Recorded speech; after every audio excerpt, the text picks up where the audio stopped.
wabarakatuh. Perkenalkan, nama saya Mia Sepiana dari kelas Perbankan Syariah E dengan NIM 4022101141. Di sini saya sebagai moderator kelompok 7 yang akan menyampaikan materi tentang konjungsi. Nah, yang akan disampaikan oleh teman-teman saya. Yuk simak video selanjutnya. Pengertian konjungsi. Konjungsi atau kata penghubung adalah kata tugas yang menghubungkan antar klausa, antar kalimat, dan antar paragraf. Kata penghubung antar klausa biasanya terletak di tengah-tengah kalimat, sedangkan kata penghubung di antar kalimat itu biasanya terletak di awal kalimat, biasanya terletak setelah tanda titik, tanda tanya, atau tanda seru. Adapun kata penghubung antar paragraf terletak di awal paragraf. Jenis-jenis konjungsi. Yang pertama, konjungsi koordinatif. Konjungsi koordinatif adalah konjungsi yang menghubungkan dua unsur atau lebih, dan kedua unsur itu memiliki status sintaksis yang sama. Yang termasuk dalam konjungsi koordinatif adalah dan, atau, tetapi. Yang kedua, konjungsi subordinatif. Konjungsi subordinatif adalah konjungsi yang menghubungkan dua klausa atau lebih, dan klausa itu tidak memiliki status sintaksis yang sama.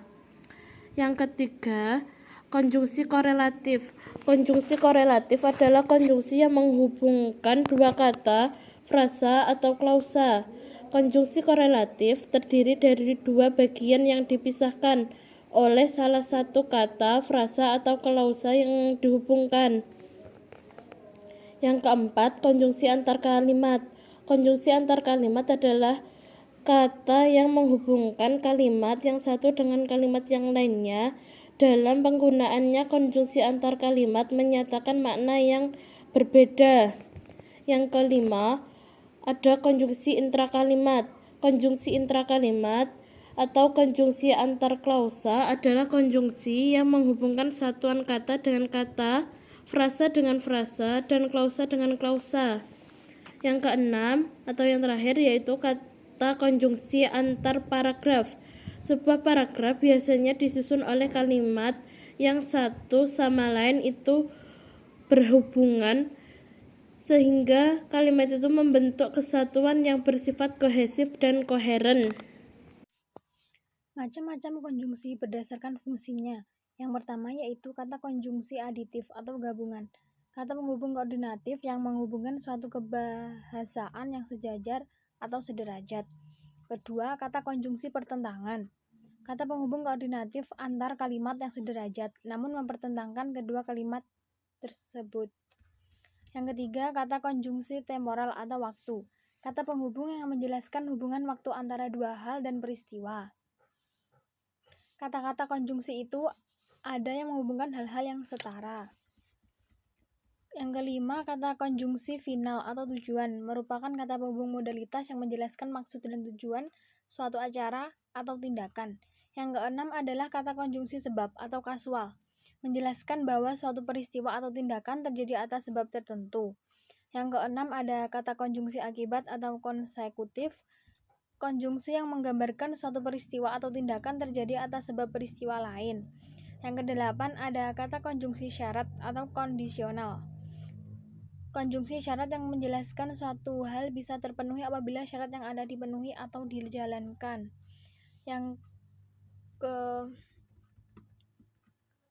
Yang kesembilan, kata konjungsi tak bersyarat. Kata penghubung yang menjelaskan bahwa suatu hal dapat terjadi dengan sendirinya, tanpa syarat-syarat yang harus terpenuhi.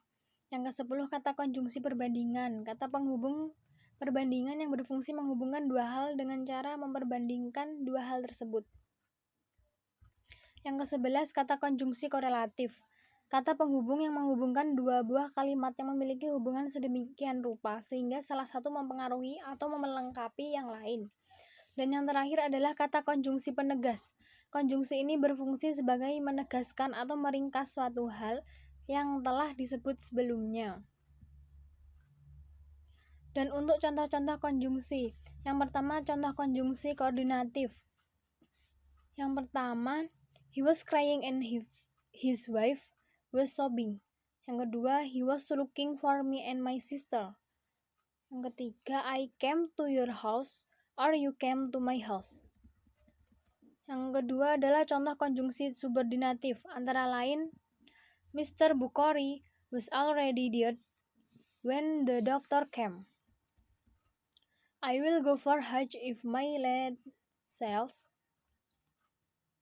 I would definitely forgive him if he would admit his mistake. Yang ketiga adalah contoh konjungsi korelatif, antara lain yaitu not only him but me too.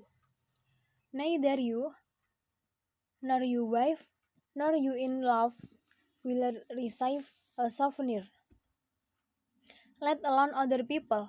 Their own parents are not respect. Yang keempat adalah contoh konjungsi antar kalimat. Salah satu contohnya yaitu kemudian, sesudah itu, setelah itu, selanjutnya. Tambahan pula, lagi pula, selain itu. Yang terakhir adalah contoh konjungsi antar paragraf. Konjungsi yang menyatakan tambahan pada sesuatu yang telah disebutkan sebelumnya. Misalnya, begitu pula, demikian juga, tambahan lagi, di samping itu, kedua, dan akhirnya. Konjungsi yang menyatakan waktu, misalnya, sementara itu, dan kemudian. Dan konjungsi yang menyatakan intensifikasi, misalnya, ringkasnya, secara singkat, dan pada intinya. Nah, itu tadi materi konjungsi yang sudah disampaikan oleh teman-teman saya, dan apabila dalam penyampaiannya ada kurang dan lebihnya, saya sebagai moderator memohon maaf yang sebesar-besarnya. Dan akhirnya, wabillahi taufiq wal hidayah. Wassalamualaikum warahmatullahi wabarakatuh.